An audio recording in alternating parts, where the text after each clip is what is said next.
CM Revanth Reddy మీడియాతో మాట్లాడుతున్నారు. Live చూద్దాం. కిరణ్ గారు, ఇతర పార్లమెంట్ సభ్యులు, శాసన సభ్యులు, మిత్రులు జగ్గారెడ్డి గారు ఈ పత్రికా సమావేశంలో పాల్గొని కొన్ని కీలకమైన అంశాలు,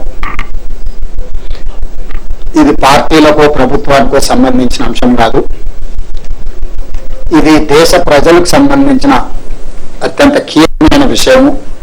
దీనికి సంబంధించి కేంద్ర ప్రభుత్వం చేస్తున్న హడావిడి కానీ, హడావిడి వల్ల జరుగుతున్న శాశ్వత నష్టాన్ని ప్రజలకు వివరించాలన్న ఆలోచనతో పత్రికా సమావేశాన్ని ఏర్పాటు చేయడం జరిగింది. మీడియా మిత్రులకు, దేశ ప్రజలకు స్పష్టంగా తెలుసు, మహిళా రిజర్వేషన్, అదేవిధంగా నియోజకవర్గాల పెంపు రెండు ప్రధానమైన అంశాలను కేంద్ర ప్రభుత్వం 16, 17, 18 తేదీలలో ప్రత్యేక పార్లమెంట్ సమావేశాలను ఏర్పాటు చేసి బిల్లులను ఆమోదించడం ద్వారా శాసనసభ, లోక్సభ నియోజకవర్గాల పునర్విభజన కార్యక్రమాన్ని తీసుకొస్తున్నాము అని చెప్తున్నారు. అయితే ఇక్కడ కేంద్ర ప్రభుత్వం వ్యూహాత్మకంగా మహిళా రిజర్వేషన్లను శాసనసభ, లోక్సభ నియోజకవర్గాల పెంపును రెండింటిని ఒకటిగా చేసి చూపించి ప్రతిపక్షాలు మాకు సహకరించడం లేదు, సహకరించాల్సింది అన్నట్టుగా ఒక ప్రచారానికి తెరలేపినారు. నేను ఈరోజు ఈ రెండు అంశాలను ఒకదానికి ఒకటి సంబంధం లేనిది, ఏ దానికి అదే చాలా ప్రాధాన్యతతో కూడుకున్న అంశము, ఈ రెండింటిని విడదీసి రెండింటిని వేరువేరుగా చర్చించుకొని రెండింటిని అమలు చేయడానికి అవసరమైన విధి విధానాలను ఏ విధంగా రూపొందించుకోవాలనో ఒక సూచన, ఒక అవగాహనతో కూడుకున్న అంశాలను నేను ఈరోజు ఈ పత్రికా సమావేశంలో ప్రస్తావించదలుచుకున్నాను. మొట్టమొదట మహిళా రిజర్వేషన్ల గురించి మనం చర్చించుకుందాం.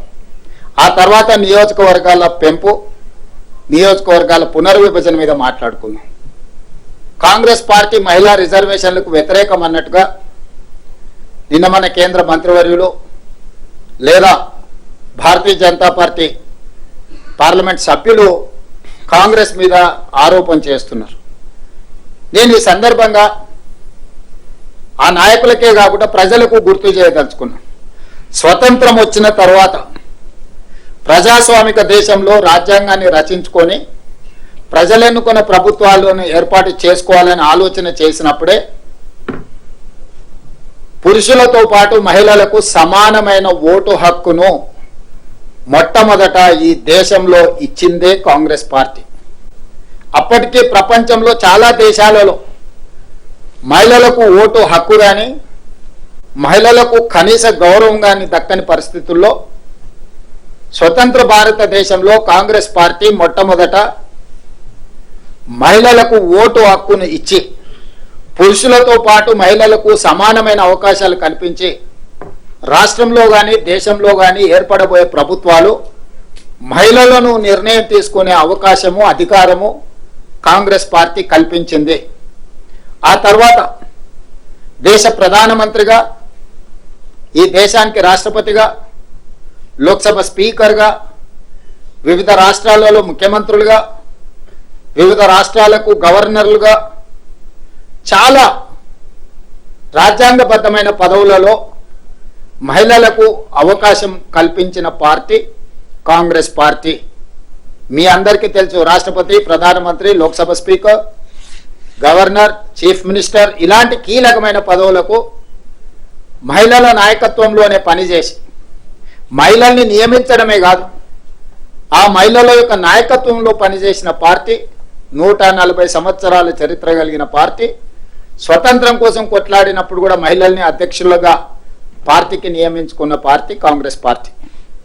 అంత గొప్ప చరిత్ర కలిగిన కాంగ్రెస్ పార్టీ స్థానిక సంస్థల్లో మహిళలకు రిజర్వేషన్లు ఉండాలి అని రాజీవ్ గాంధీ గారు ఈ దేశంలో అమలు చేసి, ఆ తర్వాత చట్టసభలలో కూడా మహిళలకు రిజర్వేషన్లు ఉండాలి, శాసనసభలో లోక్సభలో కూడా మహిళా రిజర్వేషన్లు ఉండాలి అని శ్రీమతి సోనియా గాంధీ గారు రాజ్యసభలో బిల్లును ఆమోదింపజేసి లోక్సభకు పంపించినప్పుడు భారతీయ జనతా పార్టీ సహకరించకపోవడం వల్ల 2013 సంవత్సరంలో చట్టసభలలో మహిళా రిజర్వేషన్లు స్తంభింప చేయబడ్డది.